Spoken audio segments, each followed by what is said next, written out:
Back to America Morning. So is Michelle Bachmann running or not? The Minnesota Congresswoman was supposed to headline a Republican fundraiser in Des Moines, Iowa last night. She got stuck in Washington, so she phoned in and told everybody, quote, "We are starting the effort." Bachmann promises to make an official announcement about her candidacy next month in her hometown of Waterloo, Iowa. That's what she told us when she was here. That's right. It's where she's from, and that's where she expects to kick it off, or at least we expect her to. All right, Sarah Palin's also set to launch a nationwide bus tour when she attends a Rolling Thunder motorcycle rally in Washington, D.C. this Sunday. Some say it could be a kickoff to a presidential campaign, although she has not announced anything at this point. Palin's staff prefers to call it a, quote, learning tour. And Mitt Romney is taking a shot at a presidential run. The former Massachusetts governor tweeted that he will announce his bid in New Hampshire next Thursday. According to a new Gallup poll, Romney tops the list of the GOP playing field. 17% of Republicans saying they would support him for their party's nomination. Following close behind is Sarah Palin with 15%, Representative Ron Paul with 10%, and former House Speaker Newt Gingrich with 9%. Here's another prominent Republican announcing his bid to run in 2012. That's right. Former Minnesota Governor Tim Pawlenty made his candidacy official just this week. We're very pleased to have him with us this morning. Governor, welcome. Thanks so much for being with us. Yeah, it's good to be here with you. I know that people don't put a lot of stock in the early polls, but Gallup has you polling right now at about 6%, and you see candidates like Romney and Palin at least in double digits. You seem to have a lot of ground to make up. What do you think? Well, what I think is this. I'm the new face on the scene. Most of these folks have run before, have had some national prominence, and the early polls mostly just measure name ID, and half the Republicans in the country don't even know who I am. So I like the fact that there's these folks who are established, well-known, and yet there's no real favorite in the race. And so there's a ton of upside for my candidacy, and it gives me a chance to introduce myself and put my record from Minnesota out there, which is cutting taxes, reducing spending, reforming government, including entitlement programs. And as we get known, we're getting good support, particularly in the early states. More well-known perhaps is Sarah Palin, someone who has served as governor much shorter period of time than you did. She's talking about a bus tour. Do you think that Sarah Palin and others should just get in the race? Do you think this flirtation with running for president maybe taking some of the attention away from the declared candidates? Well, whoever's going to get in the race, I welcome them, whether it's Mitt, Sarah, Michelle. But soon we have to make sure we have the debate on the issues. This isn't going to be about rallies or bus tours or anything else. This is going to be about a country that is sinking in debt and deficit. We want to have a leader who's actually tackled those issues and doesn't just talk about it, but's actually got it done. And so what I can bring to the table is not just this blue-collar record, which is the American story for me, but also a record as governor of tackling many of the same issues that the country faces and getting them done.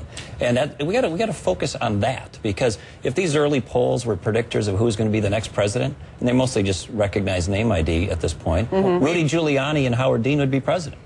They're terrible predictors of who's actually going to win. We welcome this conversation on the issues, particularly on the financial issues that are at the top of everybody's list. And you talked about debt and deficit and your history with that.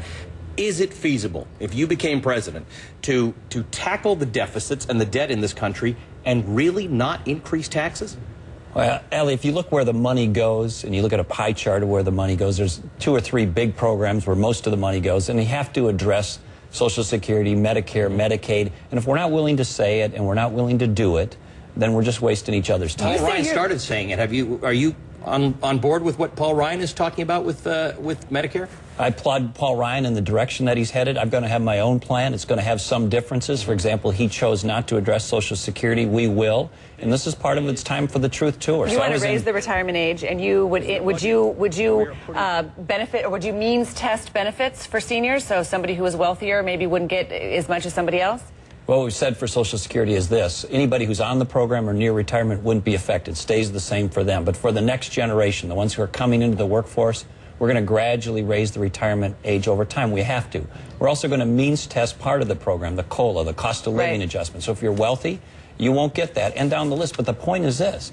This country is sinking in debt. Every second, they spend $40,000 of debt. Every dollar the federal government spends, 40% of it is debt. And we got a president who won't really address these issues. We've got a country that needs to be prepared and ready to act on these issues, or we're not going to have the country.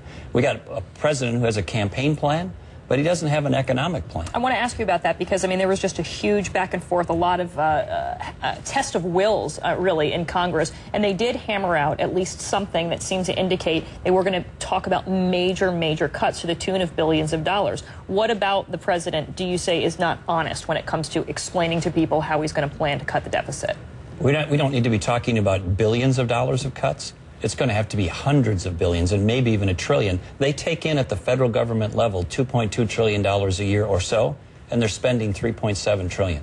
We don't have 20 years, and we don't have time for more status quo politicians to just come here and say, we don't have to make any tough choices. Because any doofus can go to Washington and maintain the status quo. And that's what we've got in the White House and the Congress in terms of their attitude about their willingness to tackle these issues. They're just saying it's all going to be okay. You don't have to do anything big. Don't worry about it. We don't have to change Social Security. We don't have to change Medicare. We don't have to change any of the entitlement program. Yes, we do.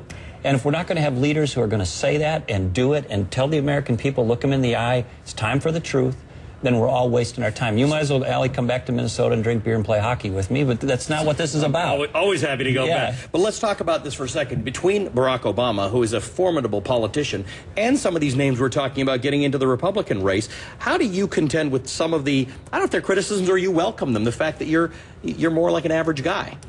I welcome that. I'm not running for comedian-in-chief or entertainer-in-chief. I'm not, going to light my hair on fire and shoot sparks out my ears or whatever.